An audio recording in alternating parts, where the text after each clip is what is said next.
Shalom, Erev Tov, bonsoir à tous, à toutes. On est très heureux de se retrouver avec Midreshet Yehuda, avec le Rav Shmuel Uziel, ce soir pour parler de la formule à Kol, Mikol, Kol, et le cours Elelu Nishmat, Fresh Ben Jean Aziza et Léa Zohara Kalfon. Toda Rabba Lekulam et Bechavod Arav. Erev Tov. Aujourd'hui, on va retrouver donc le Rav Luria, et on va retrouver le Rav Luria dans une nouvelle, on va dire comme ça, une nouvelle aventure, parce que chez lui, il y a toujours des surprises et quelquefois aussi des idées un petit peu particulières.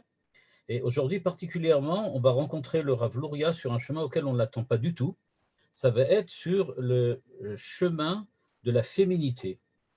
Quand vous avez vu sa photo la dernière fois et vous avez vu à quoi il ressemble, donc a priori, il a l'air de quelqu'un qui ressemble à un homme de Mea Shearim, à peu de choses près. Il ne vivait pas très loin de Mea Shearim, en fait.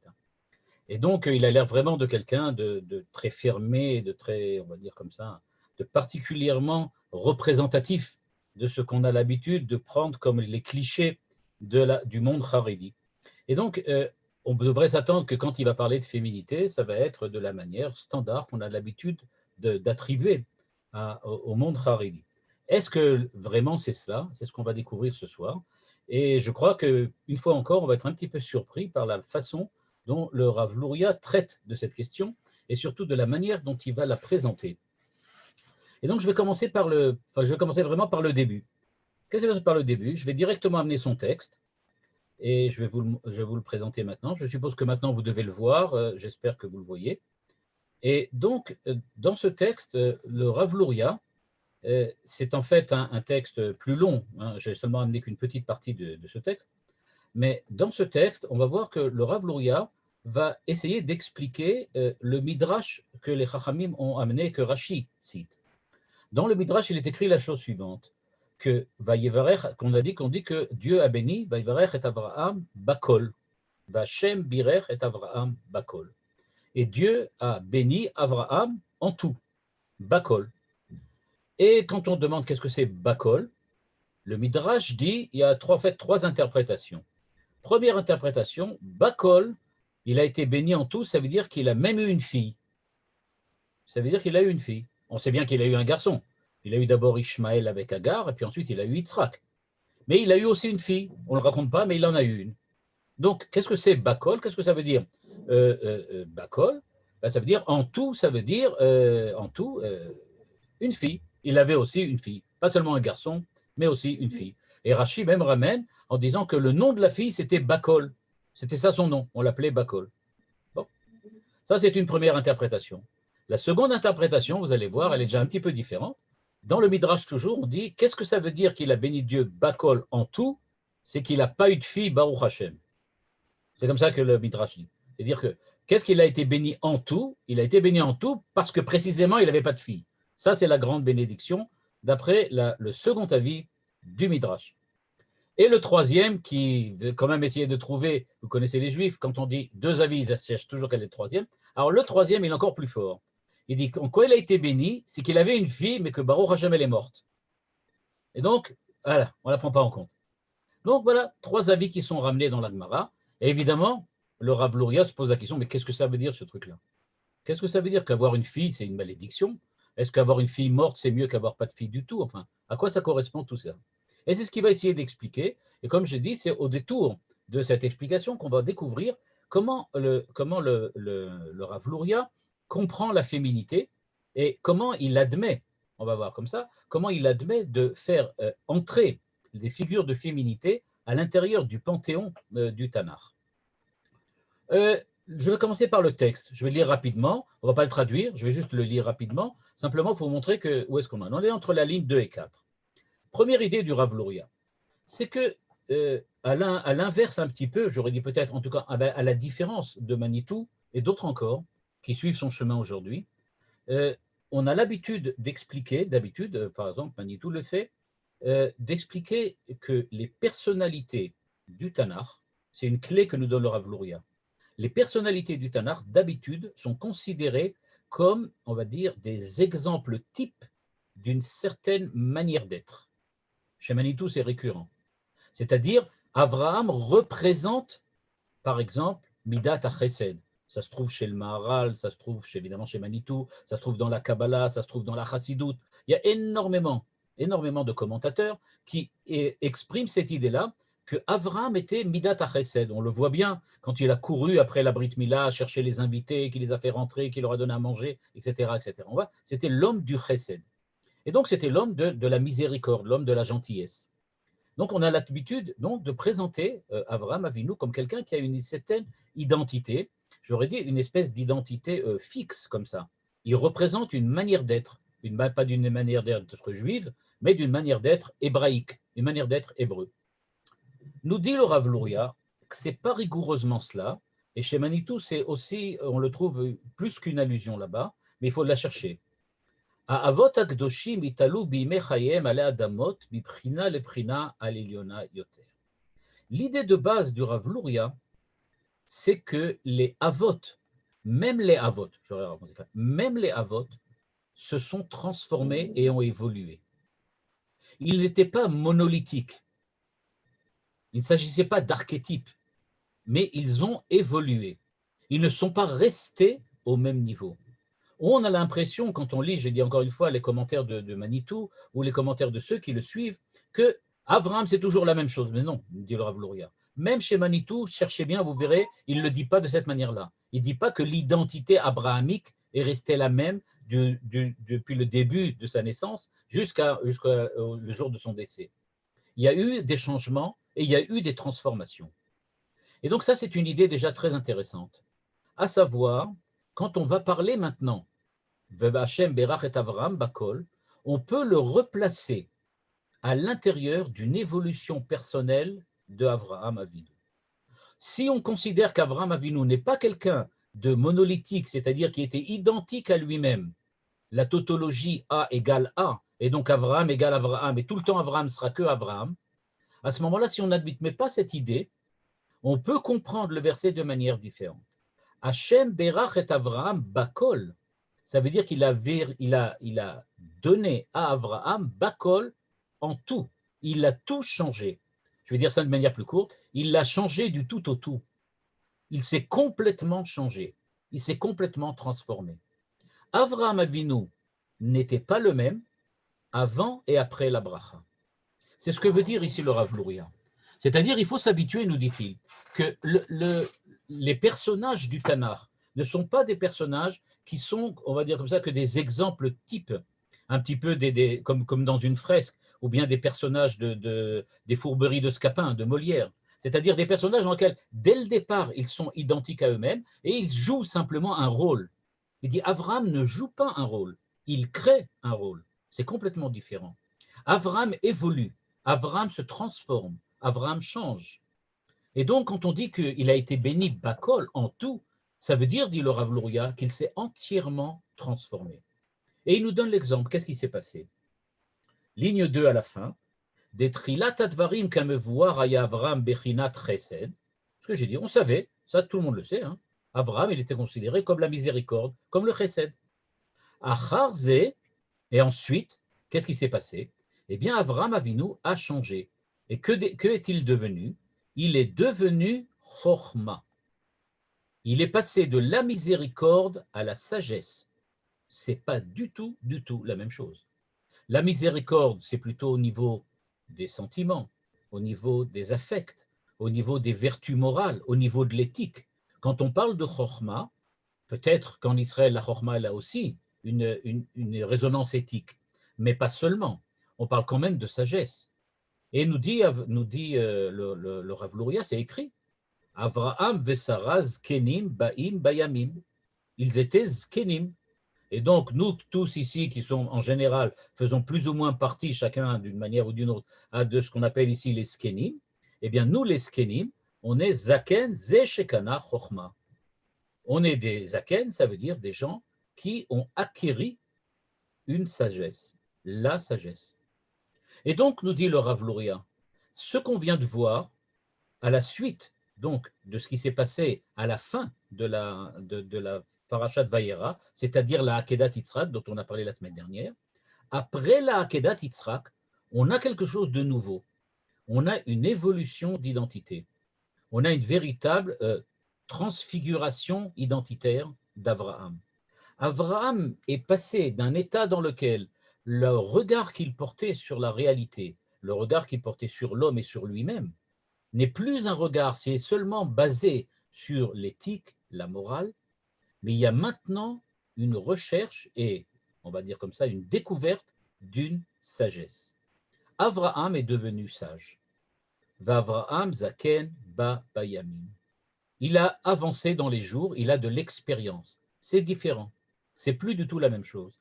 On peut dire que quand on travaille sur soi-même et qu'on essaye d'être meilleur, alors effectivement, on est quelqu'un qui a amélioré ses vertus, a amélioré sa manière d'être à l'homme, d'être à l'autre. Quand on parle de sagesse, on se rend compte que c'est une manière d'être qui n'est plus simplement dans la relation avec l'autre, mais qui est aussi maintenant dans la relation globalement, universellement, reliée à l'homme, aux êtres, à la nature, à Dieu. On a quelqu'un de différent. On a quelqu'un qui maintenant est expérimenté et qui est différent. Donc, première idée du Rav Luria, sortons des sentiers battus. Avraham n'était plus le même avant et après la Akedat Yitzhak. Il s'est transformé. On ne peut plus dire qu'il est l'homme du Chesed uniquement. Il est devenu l'homme de la Chorma. Maintenant, il va falloir faire un petit retour en arrière. On sait que, au début de Chaye Sarah, évidemment, Sarah est morte. D'après le Midrash, elle est morte en apprenant qu'Abraham allait sacrifier Yitzhak sur le mont Ararat, c'est-à-dire pour la Akedat Yitzhak. Elle est morte de chagrin. Okay. Et regardez maintenant ce que va nous dire le Rav Luria. Ce qui veut dire que la transformation d'Abraham, l'homme de la morale et de l'éthique, l'homme de la bonté, en Abraham, l'homme de la sagesse, s'est accompagné de deux événements dramatiques. Premier événement dramatique, c'est que sa femme Sarah a disparu. D'une certaine manière, je vais expliquer tout de suite pourquoi seulement d'une certaine manière, il a perdu sa femme, il a perdu la féminité qui l'accompagnait. Sarah, ce n'était pas simplement une femme comme les autres. Elle avait elle aussi une sorte d'archétype. Elle était l'archétype de la féminité d'Abraham. C'est-à-dire que la féminité d'Abraham, c'était Sarah qui se trouvait en face de lui. À savoir que la vision qu'une femme pouvait avoir des événements, de l'évolution et de l'histoire d'Abraham, c'était Sarah qui la représentait. Je vais vous donner un exemple. Quand les anges sont venus et qu'ils ont annoncé à Sarah, voilà, enfin Abraham, tu vas avoir dans un an un enfant. On va le voir tout de suite. Le Rav Luria va nous expliquer pourquoi elle a rigolé, pourquoi ça elle a fait rire. Mais regardez la différence. C'est que Abraham n'a pas ri, mais la féminité d'Abraham, elle a rigolé. C'est-à-dire, Abraham, quand il est au féminin, ça fait rigoler. C'est pas du tout sérieux. Ça peut pas être sérieux. On va tout de suite comprendre pourquoi. Ça veut dire qu'il y a deux manières de regarder les événements. Abraham et Sarah représentent un couple. Quand on dit qu'ils représentent un couple, ça veut dire que Abraham et Sarah représentent la façon d'un homme, d'un unique homme, de regarder le monde. Abraham Avinu et Sarah, en fait, c'est le retour à Adam Arishon, tout à fait au début, avant qu'il faute. Avant qu'on crée la femme pour Adam Arishon, Adam était tout seul. Ça voulait dire qu'à cette époque-là, Dieu considérait qu'il est tout à fait possible à un homme d'être un homme et une femme à la fois. Ce n'était pas gênant. C'était comme ça que c'était. Par la suite, pour des raisons que je n'explique pas maintenant, on a dû séparer l'homme de la femme, c'est-à-dire qu'on a créé un homme qui soit masculin et un homme qui soit féminin. Mais l'unité des deux, le couple, c'est précisément la création de l'homme parfait, l'homme qui a deux dimensions, la dimension masculine et la dimension féminine. Donc, dit-on, inné, et donc, nous dit le Rav Luria, là je dis, pour ceux qui ont une kippa, tenez-la bien, parce que vous allez voir ce qu'il va dire. Ve'ine, achare mot Sarah imenu, Yitzhak aya bimkom imo shemeta. L'idée du Rav Luria, qu'une idée absolument incroyable, c'est que la féminité d'Abraham, puisque Sarah a disparu, c'est Yitzhak.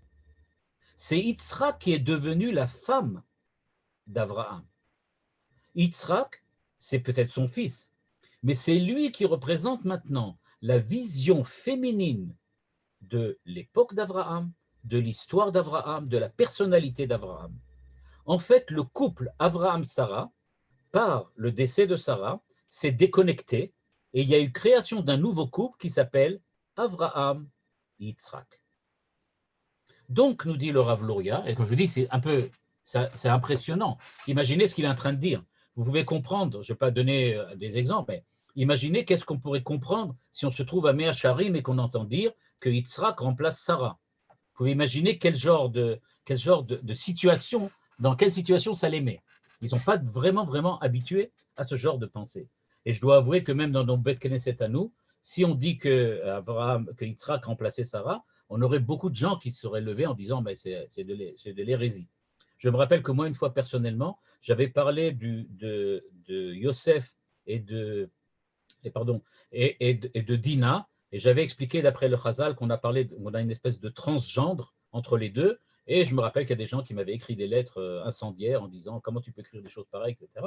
Bon, je n'allais pas leur dire que c'est écrit aussi dans le Rav Luria, mais c'était écrit dans le Rav Luria. Et donc, voilà ce que nous dit ici le Rav Luria. Il nous dit donc que la féminité relative à Abraham, elle est maintenant prise en compte par la personnalité de Yitzhak. Yitzhak, ce n'est pas le fils, il est devenu d'une certaine manière, on ne va pas dire la femme, mais le féminin d'Abraham. Abraham au féminin.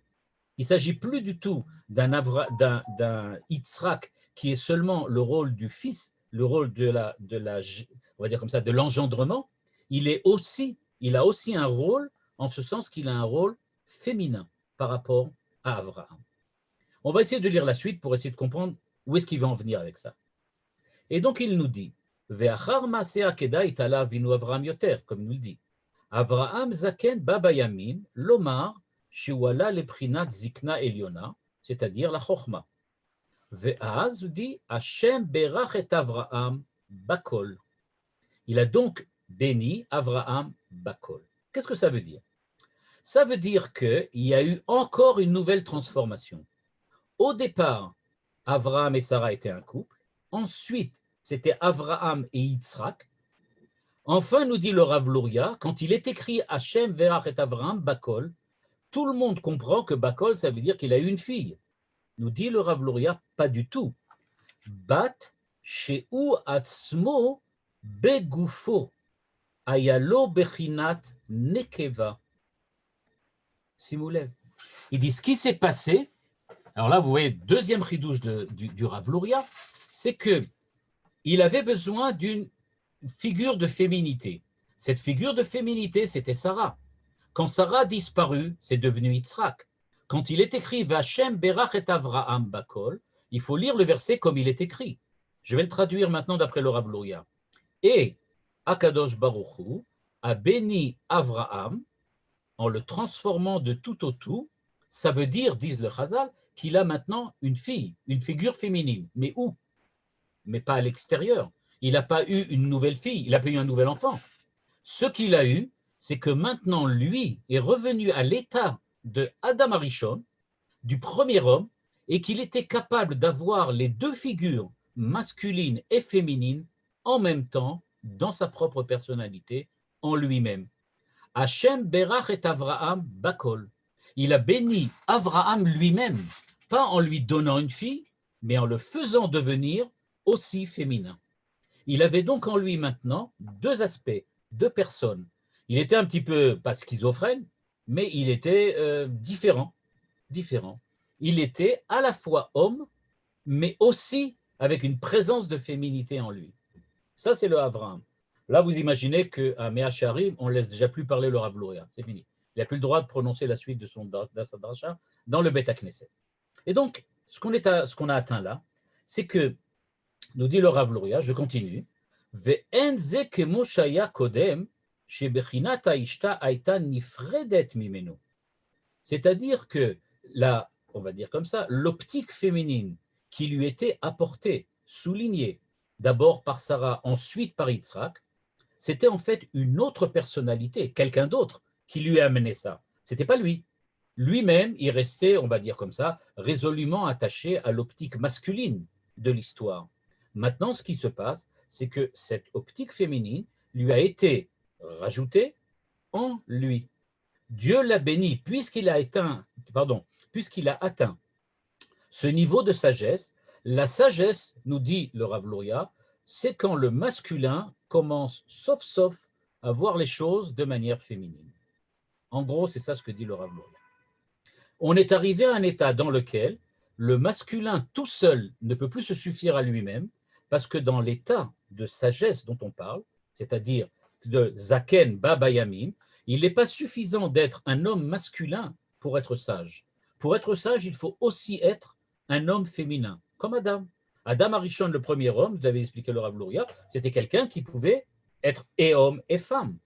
Et donc, il est revenu à cet état-là, et maintenant que le masculin s'est rattaché, rétabli dans son identité, on va dire comme ça, duel, à la fois homme masculin et homme féminin, femme, à ce moment-là, il est dans un état de sagesse dans lequel la même personne est à la fois homme-femme. Et bien c'est ça ce qu'on appelle Zaken Baba Yamin. Et donc c'est pour ça, Vachem Berach et Avraham Bakol. Il a été béni en tout. C'est ça quand on change du tout au tout. De changer du tout au tout, c'est pas simplement d'être meilleur, mais c'est d'être complètement différent, d'être complètement autrement. On ne peut pas être autrement pour un homme masculin que de devenir aussi avec une optique féminine, aussi avec autre chose que l'aspect masculin. Et donc, il nous le dit ici, je reviens sur cette phrase, Ve'enze, là, sur cette phrase-là, Enze kemo shaya kodem, c'était pas comme avant. Chez Prinat Aisha, que l'aspect féminin, a été nifredet mimino, mi Prinat Sarah ou Yitzhak. Au début Sarah, après Yitzhak. Non, c'était plus comme ça. Et là, Hashem birechoto atzmo. C'est ça. Hashem berach et Avraham. Il a transformé, il a donné à Avraham cette capacité, cette, on va dire comme ça, cette ouverture qui lui permet maintenant d'être à la fois homme et à la fois femme. Il faudrait dire à la fois masculin et à la fois féminin, parce que comme on l'a vu, l'homme, c'est les deux à la fois. Et le couple représentant évidemment la possibilité de la réunion, comme on était avant. Et donc il lui dit, Hashem berach et atzmo, bakol en tout, chez Yeshlo mechubar begufo, bechinat bakol, hi bat. Il a donc en lui quelque chose qui s'appelle bakol, le tout au tout, je dis comme ça, la transformation totale, et c'est ça ce qu'on appelle une fille. Il a donné naissance à une fille, c'est-à-dire que maintenant, il a en lui une personnalité féminine à laquelle il a donné naissance, grâce à ce qu'il a passé comme épreuve, avec l'épreuve de la mort de Sarah, avec l'épreuve de la Kedat Yitzhak, et avec les transformations petit à petit de la femme en fils, et de la fils, et du fils en fille qui est en lui. Nimtza nous dit le Rav Luria, toujours ce qui est écrit là, la dernière ligne, Sheikar kavanat apasuk lomar, she'ala lebchina sheyesh bo be'atzmo, zachar unekiva, ish ve'isha. Seulement pour lire ça, comme on dit chez nous, ça valait le coup d'aller jusqu'ici. C'est-à-dire que la pensée du Rav Luria, donc, c'est une pensée qui va, on va dire de cette manière-là, va nous mettre face à une tout à fait, on va dire comme ça, une tout à fait autre manière de saisir et de voir qu'est-ce que c'est que le féminin et le masculin. Quelqu'un demande, est-ce que pour Agar, qu'est-ce qui se passe avec Agar? Alors je vais dire tout de suite, Agar, on n'en parlera pas maintenant, je peux le parler un petit peu à la fin si vous voulez, parce qu'elle représente, il dit que Agar ne sait pas, c'est pas Ketura. Il n'est pas d'accord avec l'idée que Agar c'est en même temps que Ketura. Il dit que Ketura, ça veut dire autre chose. Deuxièmement, quelqu'un demande, Yitzhak, c'était la rigueur. Oui, c'est vrai. Mais ce n'est pas dans ce sens-là qu'il le prend, pas dans le sens de la féminité. Avant, c'était la rigueur. Lui aussi, il a évolué. Il était la rigueur et il est devenu le féminin d'Abraham. C'est autre chose. Je vais expliquer aussi de quoi il s'agit. Donc, on va revenir aux idées. La première chose, d'après le Rav Luria, donc, Que se passe-t-il Que se passe-t-il quand il y a cette évolution d'Abraham? Il nous dit en fait, la féminité, c'est pas quelque chose que l'on doit chercher en dehors du masculin, en dehors de l'homme. Parce que le masculin et le féminin sont deux possibilités de réalité, de prégnance de la réalité humaine dans le réel. Pour que le réel soit vraiment tel qu'il est, le réel de l'homme, ici je parle, pour que le réel de l'homme, pour ce que c'est que doit devenir un homme, ça soit vraiment ce que Dieu attend, il faut qu'il y ait nécessairement les deux facettes masculines et féminines. C'est-à-dire que c'est une idée qui se retrouve aussi chez le Maharal, et que le Maharal, sur lequel le Maharal insiste souvent. On parle de Adam quand on dit un homme, il ne s'agit pas du masculin, il s'agit du masculin et du féminin. On parle de l'homme et de la femme, mais c'est en français, on dit homme et femme. Mais en fait, Adam, c'est Ish, Isha. C'est les deux à la fois. C'est pas seulement le masculin.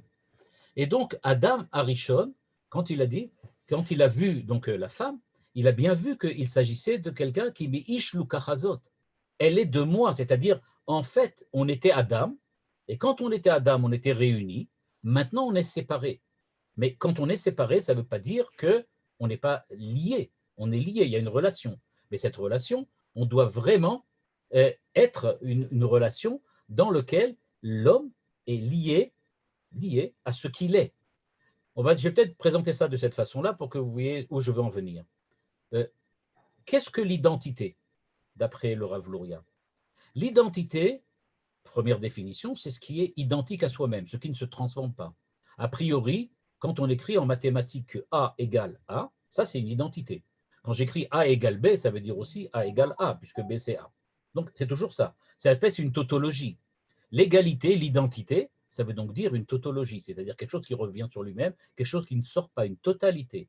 Un col, bacol, micol, col. C'est col, c'est tout. Et donc, quand je dis que les choses sont égales, sont identiques, sont identitaires, eh bien, nous dit le Rav Luria, il faut se rendre compte qu'au départ, l'identité humaine est une identité qui est scindée en deux. On n'a pas d'identité en tant qu'Abraham, tant qu'on est Abraham face à Sarah, et on a de la chance, parce qu'au moins on a déjà Sarah. Il y en a qui ne l'ont même pas. Mais ce n'est pas suffisant. Être Abraham, ce n'est pas seulement être Abraham face à Sarah, ça doit être quelqu'un de nouveau. Hachem, Berach et Abraham, Bakol, une transformation totale, absolue. Et donc, on ne doit plus être Abraham, on doit être un Abraham Sarah, quelque chose qui est les deux à la fois. À ce moment-là, on est vraiment une identité. Parce qu'à ce moment-là, il n'y a plus rien à rajouter. On est identique à ce qu'on doit être. Et donc, pour le Rav Luria, l'identité, c'est le retour du féminin à sa place. On peut dire dans ce cas-là, le retour du masculin à sa place.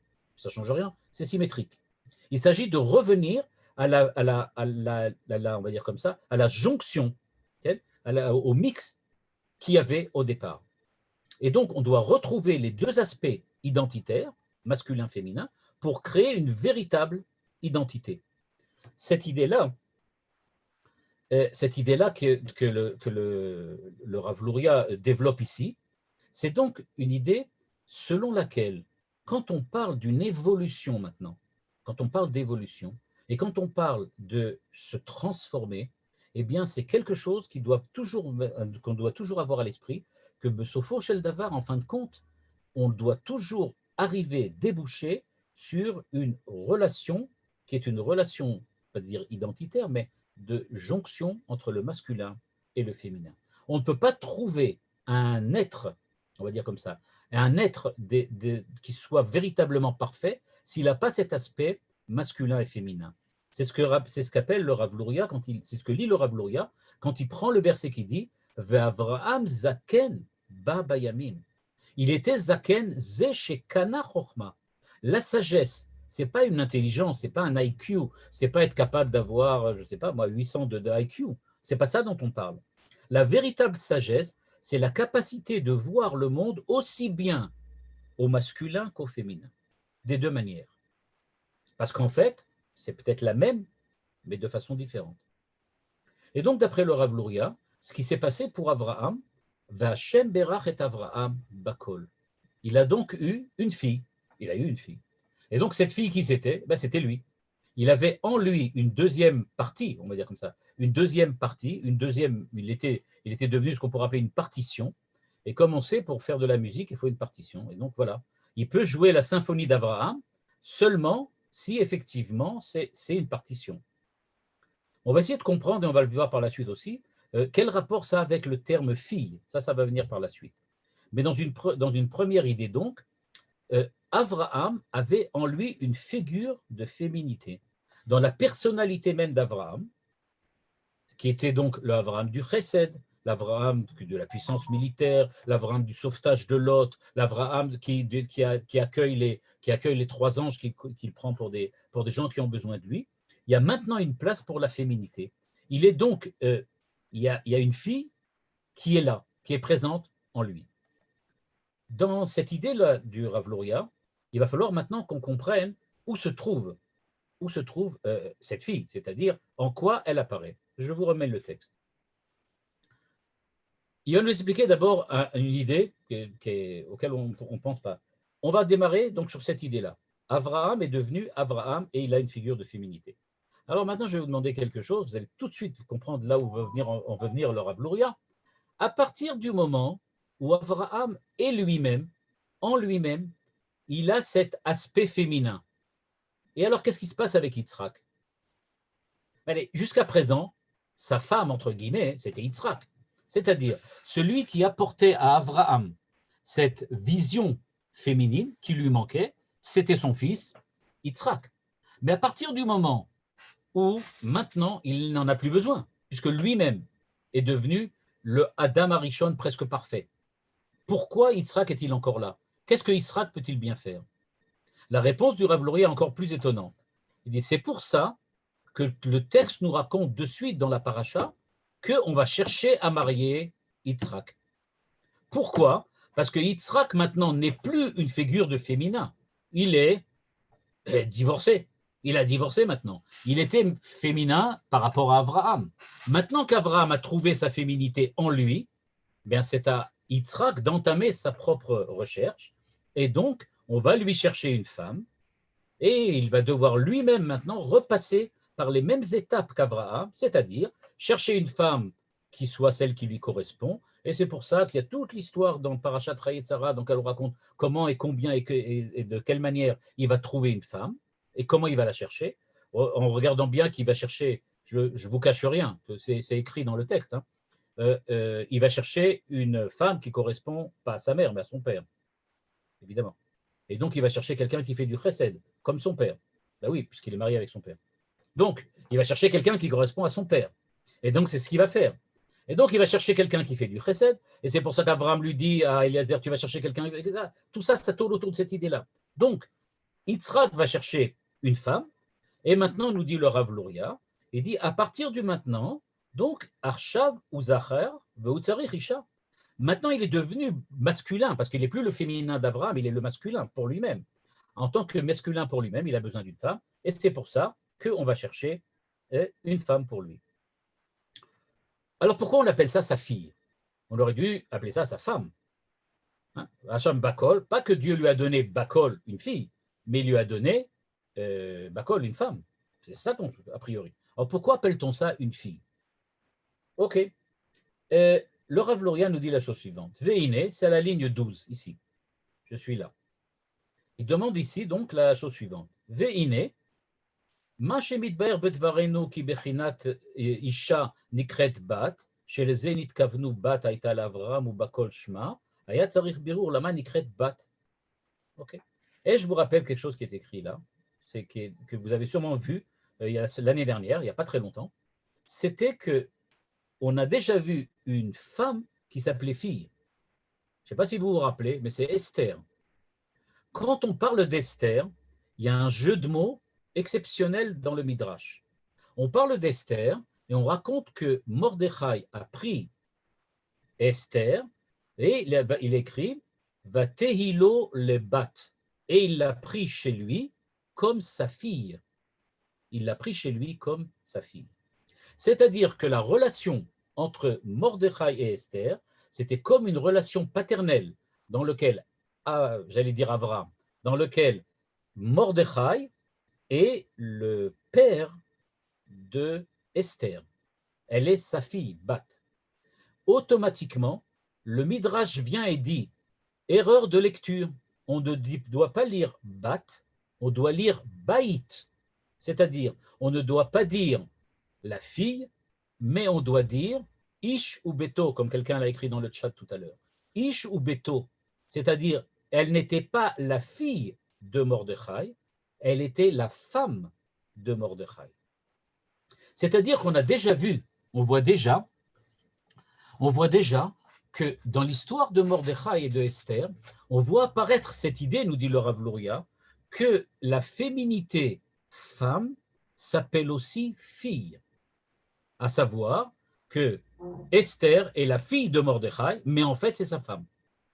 Donc ils disent d'abord, première chose, ce n'est pas la première fois de l'histoire, et ce n'est pas non plus une erreur, ce n'est pas une erreur de texte. C'est pas comme, on voit que les Chachamim sont consistants avec eux-mêmes, et quand ils expliquent qu'une fille et une femme, ça peut être dans certains cas la même chose, c'est vrai. Ils le font de façon générale. Enfin, pas générale, mais très souvent. Ils l'ont fait déjà aussi pour Esther. Et donc, de quoi il s'agit? Et le Rav Luria, c'est sa méthode, et qui était à la fois, comme j'ai dit, c'était quelqu'un qui il était de la famille du Harizal, c'est-à-dire qu'il considérait qu'il avait comme devoir d'étudier la Kabbale comme le Harizal l'avait enseigné, et donc il était un spécialiste de la Kabbale du Harizal, il était un Mekoubal à Jérusalem, c'est-à-dire qu'il étudiait en permanence la Kabbalah du Harizal.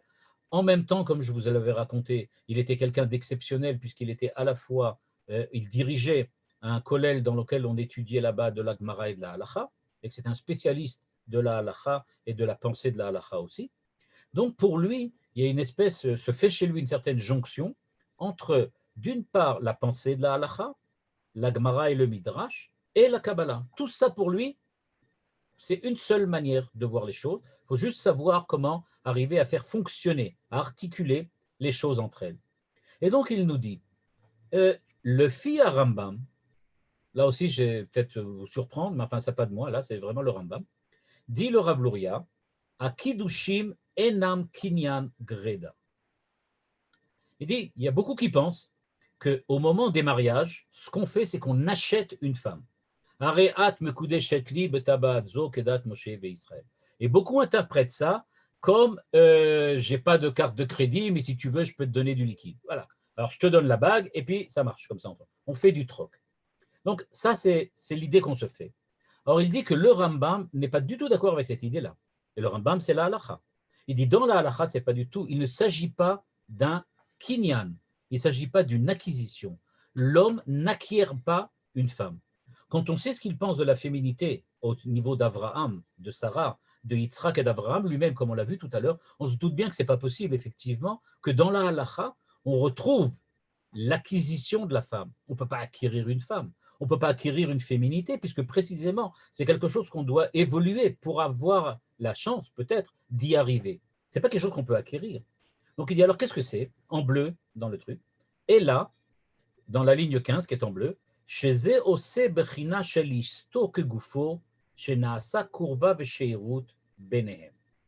il ne s'agit pas d'une acquisition, mais il s'agit, on va dire de cette manière-là, d'un véritable mixte qui se crée.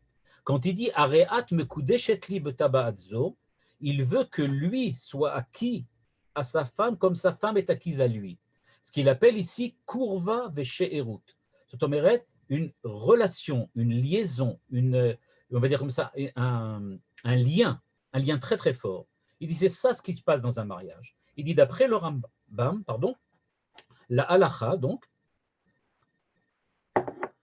il s'agit d'arriver à créer quelque chose qui soit une relation profonde et certaine entre le mari et la femme. Et donc, dans ce cas-là, il ne s'agit pas du tout d'une acquisition, mais au contraire de garder l'unité, une unité profonde, une unité qui va même jusqu'au niveau, il est ici de She'erut, c'est-à-dire, quand il parle de She'erut, il veut dire que c'est d'une relation physique entre les deux. Et donc, quand il pense à mariage, il va donc chez Hérout. Ils sont ensemble. Et il dit, c'est masque chez Amrou Chazal, Oava Kegoufo. Il doit aimer sa femme comme son corps. Alors regardez bien, il n'y a personne d'entre nous qui aime son corps de manière romantique. On n'a encore jamais vu quelqu'un, pour dire comme ça, qui soit tout seul et qui finisse un film hollywoodien en s'embrassant lui-même. C'est clair que on ne parle pas d'un amour de son corps. Je n'aime pas mon corps comme j'aime une personne, a priori. C'est pas un amour. Qu'est-ce que ça veut dire Oava Kegoufo? Essayez de penser, nous dit le Rav Luria. Qu'est-ce que ça veut dire aimer quelqu'un comme son corps? Eh bien, ça veut dire, pas dans le sens l'amour romantique, l'amour affectif. Il s'agit ici de la relation profonde qui lie la personnalité de l'homme, son identité avec son corps. L'homme et la femme sont liés comme, on va dire ça, l'âme est liée au corps, comme l'homme est lié à son propre corps. C'est-à-dire qu'il n'y a rien à chercher d'autre que le fait même que je sois un, entièrement uni avec mon propre corps. Mon corps, c'est moi, moi, je suis mon corps. Et on ne fait pas deux. Le jour où on se sépare, malheureusement, ça veut dire que c'est quelque chose de définitif. Et donc, nous dit le Rav Luria, quand on dit qu'il doit aimer sa femme comme son corps, ça veut donc pas du tout dire qu'il acquiert une femme, parce qu'on n'acquiert pas son corps. Je n'acquiers pas mon corps. Je ne peux pas dire mon corps est à moi. Non, je suis mon corps. C'est le verbe être qu'il faut utiliser, pas le verbe avoir. Il ne s'agit pas de quelque chose qui correspond à une propriété, c'est quelque chose qui correspond à un être. Et donc, je suis, S-U-S, ma femme. Je suis ma femme. Ma femme et moi. C'est ça ce qu'on appelle Kiddushin. Et donc, il dit, Kemo chez Adam oev et bito, mipno shehi besaro. Et c'est pour ça que, de la même manière, on aime son enfant, sa fille. Pourquoi? Parce qu'elle est moi d'une certaine manière. Elle vient de moi. Il y a quelque chose de profond entre elle et moi qui n'est pas du tout quelque chose qui est lié au fait que je l'ai acquéri, pardon, oui, que je l'ai acheté, ok, mais c'est quelque chose qui est une véritable, un lien de sang, comme on dit. Et donc, ce n'est pas du tout quelque chose qui est au niveau de l'acquisition, au niveau de la propriété. Et donc, il dit, quand quelqu'un dit de sa femme qu'elle est sa fille, ça veut dire qu'il est arrivé dans une situation, dans un état, dans lequel il aime sa femme comme son propre corps. C'est-à-dire qu'il ne s'agit plus de l'amour, mais il s'agit d'une véritable symbiose entre lui et sa femme. C'est ça ce qu'il est écrit quand il est écrit Vachem berach et Avraham bakol. On se transforme totalement quand on n'est pas un mari et une femme, mais qu'on n'est qu'un couple. Il n'y a pas de mari tout seul ou de femme tout seul, c'est un couple. Et ça va ensemble, et ça marche ensemble. Et donc, nous dit le Rav Luria, c'est pour ça qu'il est écrit dans le texte de Esther, ne dit pas qu'il avait une fille, mais dit qu'il avait une femme, parce que c'est pareil. C'est de ça dont on parle ici. Et donc, elle est kegoufo, kebito. Et donc, de la même manière, c'est ici ce que nous dit ici le Rav Luria, c'est ce qu'il nous dit ici à la ligne 19-20, ou medouyak meod, pardon, kan, be'avraham, shebechinat nekeva shelo aita mulo, לכן נקראת כאן בת יותר בגופו, מאשר אישה שלוקח על ידי קידושין שהיא כביתו, שהיא ממש רק כגופו כרעה דבורה.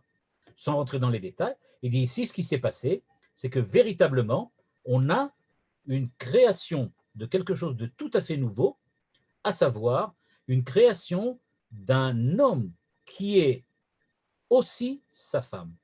Il est lié à son corps, c'est-à-dire à sa femme, de la même manière qu'il est lié à son propre corps. C'est une unité parfaite. Il est complètement masculin et féminin en même temps. Et là, le Rav Luria, pour ceux qui aiment les gematriotes, je ne sais pas si vous les aimez, mais il a un très beau jeu de mots. Il dit que qu'est-ce que c'est que Shabbat? Qu'est-ce que ça veut dire Shabbat? Il dit Shabbat, c'est Shin Bat. Et on sait que le Shin a trois branches. Il a trois branches. Qu'est-ce que ça veut dire? Eh bien, il dit qu'en fait, grâce au Shabbat, on arrive à un état dans lequel on est lié avec Dieu, on est lié avec la spiritualité, de la même manière que le Shin, qui est formé de trois branches, il a une branche à droite, une branche à gauche, mais il a la branche du milieu qui relie le tout ensemble. le Shabbat, c'est ce qui permet de faire la liaison profonde, la liaison, on va dire, véridique, véritable, entre les trois aspects, en fait, de la personnalité humaine, la personnalité féminine, masculine, et les deux à la fois, au milieu, les trois branches possibles. Shabbat. C'est comme ça qu'on devient véritablement, on va dire comme ça, sa propre ishtok et goufo, comme il disait tout à l'heure. Et il ne faut pas oublier donc que maintenant, là je ne vais pas trop rentrer là-dedans, moi il reste quand même du temps, alors on va pouvoir avancer un petit peu.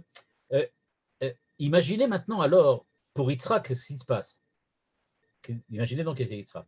C'est-à-dire que la fille de Abraham, c'est donc pas sa fille, c'est lui. Okay, c'est lui, puisque c'est en Abraham. Alors maintenant, c'est un petit peu compliqué, mais vous allez tout de suite voir. L'astuce est belle. Et donc, qu'est-ce que ça veut dire que Abraham, il a aussi sa propre fille en lui, puisqu'on a vu que maintenant, l'aspect féminin, c'est ce qu'on appelle la fille, c'est en fait la femme, c'est-à-dire la féminité reliée. Et à ce moment-là, Yitzhak, alors où il est? Yitzhak, c'est le frère de cette fille. Ben oui, puisqu'il est l'enfant d'Abraham, donc il est bien le frère de cette fille. Il est donc, d'une certaine manière, le frère de cette fille qui est en Abraham. Donc, ce n'est pas pour rien qu'à un moment, il était aussi, d'une certaine manière, la femme d'Abraham. Parce que, d'une certaine façon, la fille et le frère, c'est-à-dire le Bat et Yitzhak, étaient en fait liés par les mêmes liens. C'est-à-dire, d'une certaine façon, Yitzhak peut être la féminité d'Abraham, parce qu'en fait, la féminité d'Abraham s'appelle la fille d'Abraham. C'est aussi un enfant d'Abraham. C'est aussi sa fille. Mais c'est juste pour vous montrer que ça peut fonctionner, même quand on rentre un peu dans les paradoxes familiaux. OK. On va passer maintenant à un deuxième aspect de cette Bakol Mikol Kol, et donc de reprendre donc où se passe la transformation de la totalité. Et donc, c'est intéressant de voir que chez Abraham, ça s'appelle Bakol, et après ça, on verra chez Yitzhak, ça s'appelle Mikol, et en fait, Kol. C'est-à-dire, à chaque fois, on parle toujours de la totalité, mais revérifiez, vous allez voir qu'à chaque fois, on parle d'une transformation définitive, d'une transformation, d'une évolution définitive. Et ce qui s'est passé, nous dit le Rav Luria, le mariage de Yitzhak est intervenu à quel moment? Il est intervenu au moment où Abraham a perdu Sarah, au moment où Abraham a perdu Sarah, et donc il a atteint la sagesse, il a lui-même maintenant l'aspect féminin qu'il recherchait chez Sarah et qu'il avait trouvé chez Yitzhak après, et que maintenant il l'a en lui-même, c'est sa fille, la fille qu'il a en lui, et donc à partir de ce moment-là, il est un peu androgyne comme ça, il est à la fois homme-femme, et donc puisqu'il est androgyne, il n'a plus besoin de son fils, et on va chercher une fille pour lui. Nous dit le Rav Luria, Bipshuto, on avait parlé tout à l'heure du fait que tout de suite après, on a donc cherché une femme pour Yitzhak. Okay. Maintenant, on va se demander, des gens l'ont demandé, Ish ou Beto. On sait que d'après le Midrash, quand quelqu'un naît, dès qu'il est né, on annonce dans le ciel quelle va être sa femme. Bon, ceux qui voient ça d'une manière romantique, c'est sympa, quoi. Ça veut dire que voilà, chacun a une femme qui lui est destinée, il suffit juste qu'il fasse ce qu'il faut faire pour la trouver. Mais si on accepte de sortir un petit peu des chemins du romantisme, on peut lire ça d'une manière différente, comme le Rav Luria nous l'a proposé. À savoir, qu'est-ce que ça veut dire qu'on annonce dans le ciel que Monsieur X va se marier avec Madame Y? Ça veut tout simplement dire que l'aspect féminin de Monsieur X existe évidemment dès que Monsieur X est né. Parce que dès que Monsieur X est né, il a son aspect féminin, puisqu'il doit être à la fois masculin et féminin. Donc, s'il doit être à la fois masculin et féminin, il doit avoir les deux aspects en même temps. Donc, ce n'est pas possible qu'on ait créé seulement un X. On est obligé de créer un Y en même temps. Il doit l'avoir. C'est ce que dit le Midrash, nous dirait le Rav Luria. C'est ça ce que ça veut dire. On annonce dans le ciel qu'il y a une Madame Y déjà toute prête, bien évidemment. C'est l'aspect féminin de Monsieur X. Par exemple, Sarah. Sarah existait dès qu'Abraham est né. Non. Or, nous dit le Rav Luria, il y a quelque chose qui ne fonctionne pas maintenant. Yitzhak, quand il est né, il devait avoir sa femme toute prête. Mais sa femme, lui, il a 34 ans. Et sa femme, Rivka, on dit qu'il y a une marloquette si elle avait 13 ans ou 3 ans. Ça dépend. Mais enfin, admettons qu'elle n'avait que 3 ans. Ils ont donc 31 ans de différence. Elle n'était certainement pas née au moment où lui est né. C'est clair. Elle était encore dans le ciel. Elle est née 30 ans plus tard. Même si on admet que c'est seulement 13 ans, qu'elle avait déjà 13 ans à l'époque de son mariage, il n'en demeure pas moins que la différence d'âge est de 20 ans, et donc ils avaient donc 20 ans de différence. Donc, elle ne pouvait pas être en même temps que lui. Donc, dit le Rav Luria, mais alors on ne comprend pas. Comment c'est possible de dire que Yitzhak va se marier avec Rivka, mais Rivka, elle n'est pas prévue pour lui. Elle n'est même pas née. Donc, comment il peut se marier avec elle? Elle n'est pas prévue. Regardez la réponse et vous allez voir jusqu'à où ça peut aller. Il nous dit donc, je vous ai expliqué, dit-il au Rav Luria, qu'à la première phrase de mon texte, du texte précédent qu'on a vu tout à l'heure, je vous ai dit qu'il y a une évolution des personnalités, que les identités des patriarches n'étaient pas des identités fixes et monolithiques, mais qu'ils évoluaient. Si les identités évoluent, alors Yitzhak aussi a évolué. On ne peut pas dire qu'il est resté le même. Et donc, je résume ce qu'il dit ici, ça veut donc dire qu'à chaque période d'évolution, à chaque étape que Yitzhak passe, eh bien, il va naître l'aspect féminin qui lui correspond. Et donc, il se peut très bien qu'au moment où Yitzhak est né, il y avait une femme qui correspondait au Yitzhak de la rigueur, comme quelqu'un l'a fait remarquer dans le chat tout à l'heure. Et le Yitzhak de la rigueur, oui, il avait une femme, mais pas Rivka. C'était pas Rivka, c'est quelqu'un d'autre. À partir du moment où Yitzhak a évolué et qu'il est devenu maintenant un être complètement différent, par exemple, il était l'aspect féminin d'Abraham, et quand Abraham a trouvé lui-même sa propre femme en lui-même, ben, Yitzhak est devenu un être masculin qui a été une fois féminin et qui a évolué déjà, eh bien, il lui faut une nouvelle femme. C'est ce que nous dit le Rav Luria. Il nous dit, et donc, voilà l'histoire. L'histoire s'est donc passée comme ça. On cherche une femme seulement maintenant, parce que c'est seulement maintenant que Yitzhak est né. Cette évolution qui a fait passer Abraham du chesed à la chokhma, de la miséricorde et de la gentillesse à la sagesse, c'est une nouvelle naissance, c'est une renaissance. On dirait que la sagesse d'Abraham, c'est un co-naître. Il naît en même temps qu'il connaît. Il commence à changer, il a changé. Et donc, il est devenu quelqu'un de différent. En venant quelqu'un de différent, eh bien, Abraham a acquis une nouvelle femme. Qui c'était? Bakol, la femme qu'il a reçue de Dieu. C'est-à-dire, nous dit le Rav Luria, ce qui se passe, c'est que l'évolution de chacun, l'évolution identitaire, fait que nous avons à chaque fois une nouvelle figure de féminité qui nous correspond en tant qu'homme. En tant qu'homme. Et donc, ce qui se passe, c'est que la transformation de Abraham a provoqué qu'il a une nouvelle femme, celle qu'on appelle Bakol, c'est-à-dire la transformation de tout au tout, le kol. Et chez Yitzhak, c'est exactement pareil. Là aussi, il y a une transformation du tout au tout.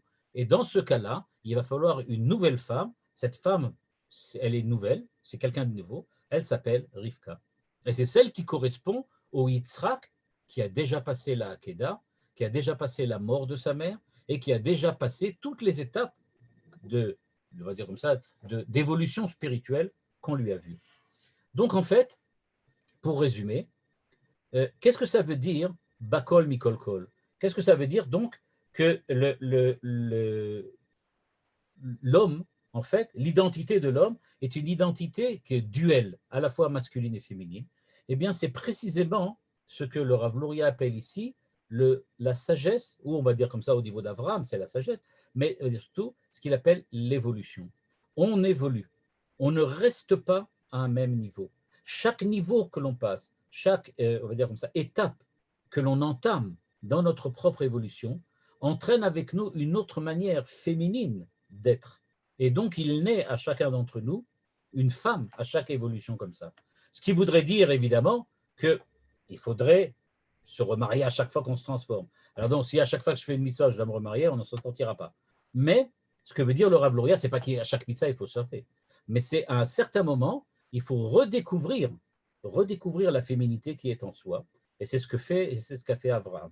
Abraham, ça a pris très longtemps, et il a eu entre-temps beaucoup de malheurs, sa femme a disparu, etc. Mais, nous dit le Rav Luria, en fin de compte, le chemin, c'est un chemin d'évolution.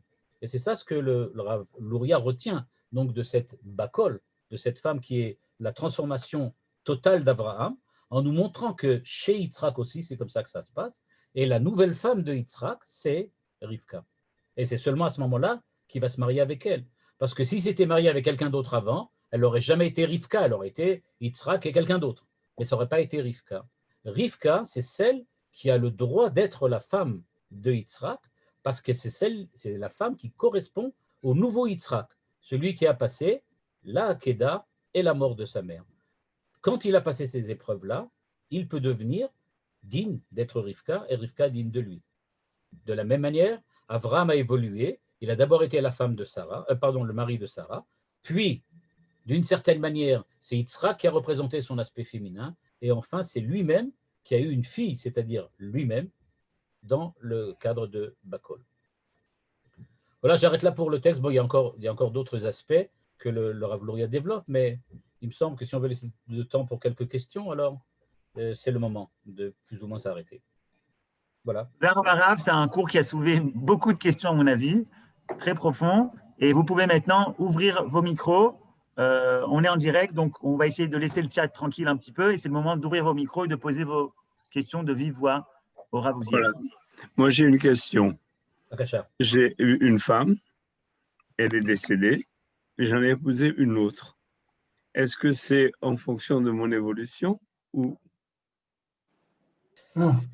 Moi, c'est très difficile moi, je ne peux pas répondre parce que Akadosh Baruch Hu Berach et Avraham Bakol. Moi, je t'ai pas béni, et Jean-Paul Bakol, je ne peux pas savoir. Si j'étais Dieu, je pourrais dire oui ou pas, oui ou non. Mais j'imagine qu'il y a sûrement quelque chose de ce niveau-là. En tout cas, tel que le Rav Luria le présente, il semblerait que oui. Il y a quelque chose comme ça. Il y a une évolution, c'est sûr. Écoutez, la semaine dernière, je vous avais posé une question à propos des Kohanim, oui. qui, à propos qu'ils ne pouvaient pas être impurs par rapport à leur famille, et on avait cité le père, la mère, le fils, le frère et la sœur. On n'avait pas cité la femme, et le texte dit She'erit Kreuva. Et là, le Rav Luria, il vient de répondre exactement à ma question, puisqu'on dit comme sa propre chair. Et donc, cette question qui me taraudait depuis des mois et des semaines, je trouve ici la réponse avec le Rav Luria. Et là, maintenant… D'accord. C'est ce que j'allais vous dire. C'est lui-même. Il peut pas lui, c'est lui. Il est lui-même. Oui. C'est lui-même. Mais par rapport à Israël, c'est normal, parce qu'on dit qu'effectivement, Israël, quand il a fait sa Hakeda, sa Neshama, elle est montée, elle était Nekeva, et quand elle est redescendue, elle a changé. Elle est devenue Zachar, en quelque sorte. Et donc, c'est ce qui comme ce que vous avez je voulais vous poser la question, mais le Rav Luria, il a développé par la suite, il a expliqué les différents changements. Oui. Merci beaucoup. Comme je vous dis, là, il revient, le texte que j'ai là, je l'enverrai après ça à Johan, je lui enverrai le texte, et vous pouvez voir la suite du texte dans lequel il développe encore cette idée-là, et il développe encore comment ces relations se font et se créent, mais on ne peut pas tout voir en une seule heure. Mais bon, l'idée, en tout cas… Cette relation Pardon, j'aimerais… Excusez-moi. Vas-y, Suzy, après M. Chazout. Je ne sais plus dans quel midrash ou si c'est dans Shir HaShirim, mais on dit souvent que ma femme, c'est aussi ma sœur. Ben oui, on en avait parlé il y a 2 semaines quand on avait parlé… Je ne vous ai pas écouté, excusez-moi. Alors, vous pouvez regarder ce qu'on avait fait. J'avais le Rav Luria, j'avais parlé de la sœur. On avait parlé effectivement de la sœur, de la mère et de la femme. On en avait parlé à ce moment-là. D'accord, okay. Merci beaucoup. Il y a 2 semaines. Monsieur Chazout, c'est à vous. Merci. Cette relation de un peu amoureuse de père-fille, enfin pas forcément amoureuse, mais de père-fils quand il perd sa femme, et ensuite vous la passez dans la femme, dans Esther, qui devient la fille de Mordechai. Moi, j'ai trouvé la lecture, du Rav Luria séduisante. Malheureusement, où j'ai pas compris, mais je peux pas me reprocher quoi que ce soit, c'est de dire qu'il n'y a pas de asmarta quand il dit voilà comment c'est, voilà comment moi je conçois. D'autant plus que quand on commence le texte là-bas, au niveau de, j'ai plus la référence, au niveau de Zekana Chochma, au niveau de Zaken, les Rachet Tevot, on sait très bien que c'est Zekana Chochma. Mais Zekana Chokhma, c'est pas forcément l'expérience qui donne de la Chokhma. Quelqu'un de très jeune qui peut avoir 30 ans ou 40 ans, il peut avoir de la Chokhma. Alors là, il faudrait rentrer dans les, là, il faudrait rentrer dans les détails. Pour M. Guez, je vais tout de suite vous dire qu'il m'a demandé 2 fois, il m'a demandé, au départ, vous m'avez demandé qui était le Rav Louria, je crois. Est-ce qu'il est un descendant du Harizal? C'est vous qui avez demandé? Non, je ne sais pas qui a demandé. J'aimerais savoir qui était le Rav Louria. Alors, j'ai expliqué, c'est quelqu'un qui habitait Mea Sha'arim et qui donc était à la fois Rosh Kolel et kabbaliste. Et est-ce que le livre qu'on étudie, c'est une série d'ouvrages qui s'appelle Bet Genizi sur la Torah. C'est son commentaire sur la Torah. Il appelle tous ses ouvrages Bet Genizi, et c'est Bet Genizi sur les fêtes, Bet Genizi sur la Torah, etc. Il y a, comme je l'ai dit, à peu près une dizaine de volumes, de 800 à 1000 pages par volume. À ce propos, vu que c'est difficile d'avoir les ouvrages, ils sont difficilement en vente, est-ce que vous pourrez, dès que vous utilisez un texte, l'envoyer même avant le cours, et comme ça on pourra le faire passer, parce que je sais que pas de problème. Si tu me donnes, tu veux que je les envoie chez toi alors moi, je les ferai passer sur les groupes de Midreshet Yehuda avant ou même après, de façon que les gens puissent approfondir. Pas de problème, vraiment pas de problème. Moi, je voudrais poser une question. Moi, je voudrais savoir, pardon. Oui. En fait, Abraham, il reçoit en fait la féminité de Sarah seulement quand Sarah meurt. Oui. Et après, il prend donc Yitzhak à la place. Après, Hachem Yevarech Oto Bakol. Oui. Mais alors, quel intérêt après? Pourquoi s'il est Shalem, pourquoi il doit après se marier avec Agar, avec Torah ou avec Agar? Absolument. C'est une bonne question. C'est une très bonne question. C'est la question. C'est une très bonne question. C'est pour ça que le Rav Louria, dans la suite du texte, il parle de Ketura et il dit que Ketura, ce n'est pas une femme en tant que femme, mais c'est, je vais expliquer ça de cette manière-là, c'est la manière dont il est, Ketura, il prend en araméen, ça veut dire attaché, lié.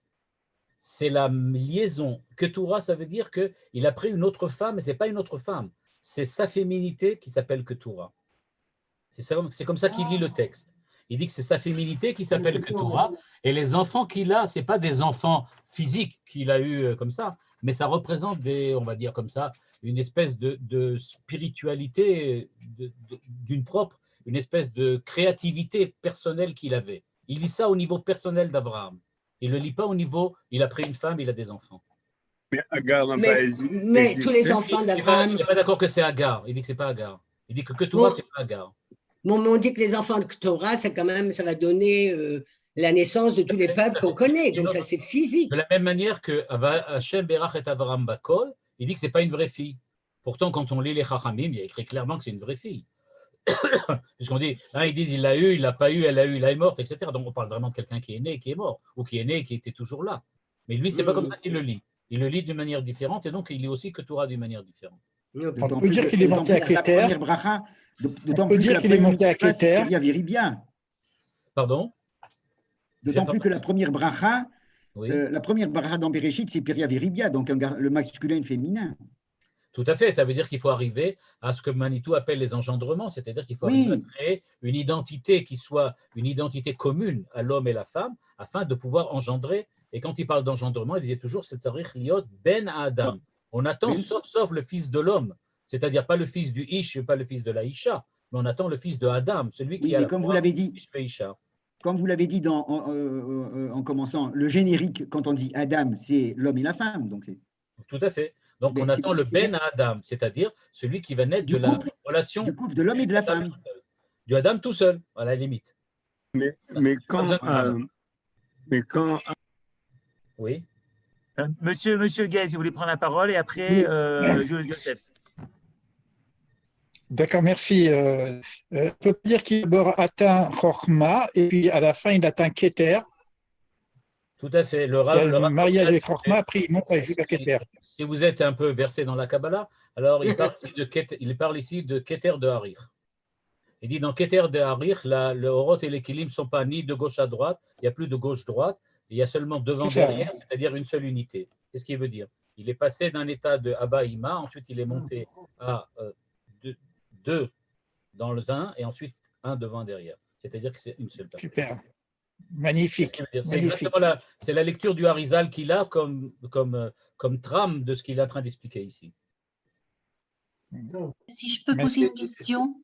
Youssef. Merci. C'est absolument génial la manière dont il utilise les concepts qu'on connaît bien à travers Manitou de Hesed et Gvura à sa manière. Il reste une question quand même, c'est que si Yitzhak est au moment où il va se marier, il a plus la Midat Hadin qu'il était comme tel, comment se fait-il qu'on va chercher une femme qui va être Midat Hesed exclusivement? C'est comme ça qu'on lit habituellement. Oui. On cherche une fille, Rivka, qui va être Midat HaChesed, parce que parce que Yitzhak est devenu une femme. Il a pris un aspect féminin.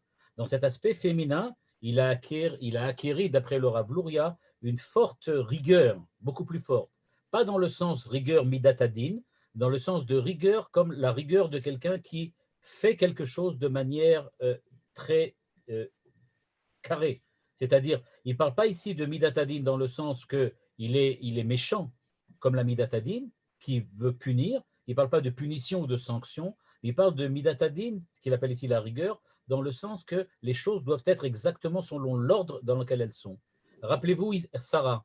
Sarah représente la féminité d'Abraham, parce qu'Abraham, il a plein de bonnes idées, mais dans la réalisation des choses, il capote quelquefois. Hein.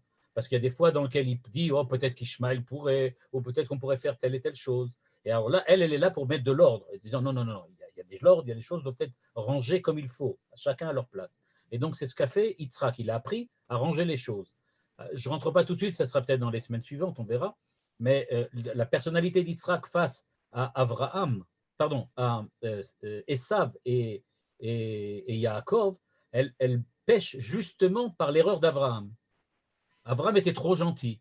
Et là aussi, on a l'impression qu'Yitzhak est un peu trop gentil avec Esav.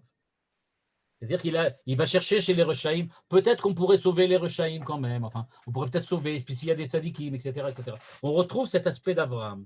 C'est parce que précisément, il a été, à un certain moment, lié à Abraham, et donc il va rechercher Midat HaChesed aussi, chez Rivka.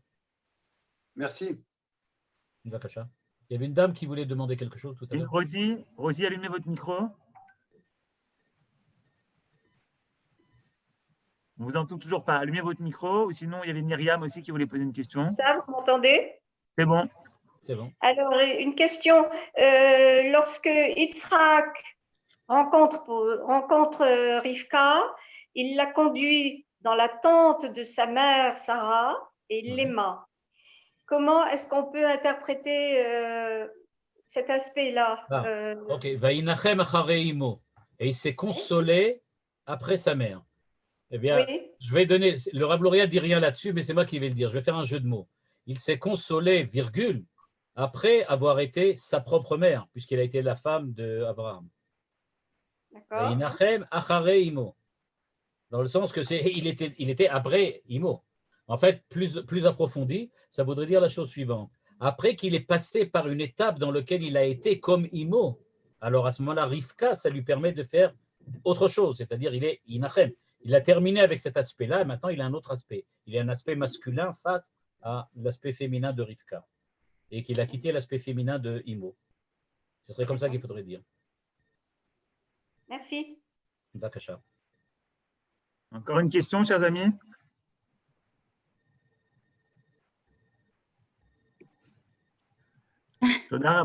Merci beaucoup. Myriam, oui, j'avais quelque chose qui va être peut-être, bon, vous m'en excuserez, ce sera au niveau de ce que j'ai compris, hein, donc dans la logique de ce que j'ai compris. Vous dites que, bon, on est dans un monde pour l'instant masculin-féminin où on est tenu de former des couples pour avoir cette unité dont vous parlez, en gardant à l'esprit que, si j'ai bien compris ce que vous dites du Rav Luria, l'idéal serait que chaque être retrouve son entité complète. Donc, imaginons que chaque homme, chaque femme retrouve son complément pour être à la fois masculin et féminin. Oui. Ça conduirait à la disparition de la moitié de l'humanité. Si je vais encore plus loin dans ce que vous disiez, l'idéal, c'est presque que ce soit Adam qui soit le père du fils à venir, ou je ne sais pas. Et donc là, ça revient à Adam Arishon. Alors, est-ce que l'aboutissement, c'est de retrouver Adam entier au Gan Eden tout seul et plus d'humanité? Je n'ai pas très bien compris. Et on va dire ça de cette manière-là. Le but, c'est que le couple soit Adam. Aujourd'hui, le couple doit être Adam. Ce qui sera ensuite, après le couple, dans le cadre d'autre chose, dans quelque chose qui serait, disons comme ça, une méta-histoire, ce qui est après l'histoire, ça, je ne sais pas exactement si on sera tous des Adam ou s'il y aura toujours un aspect masculin et féminin séparé.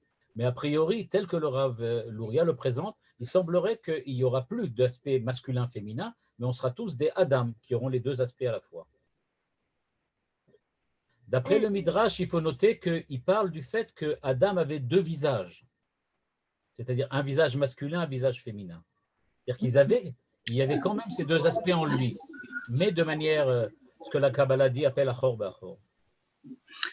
Ce qui signifie que la recherche de la damitude serait qu'on retrouve cette androgynité.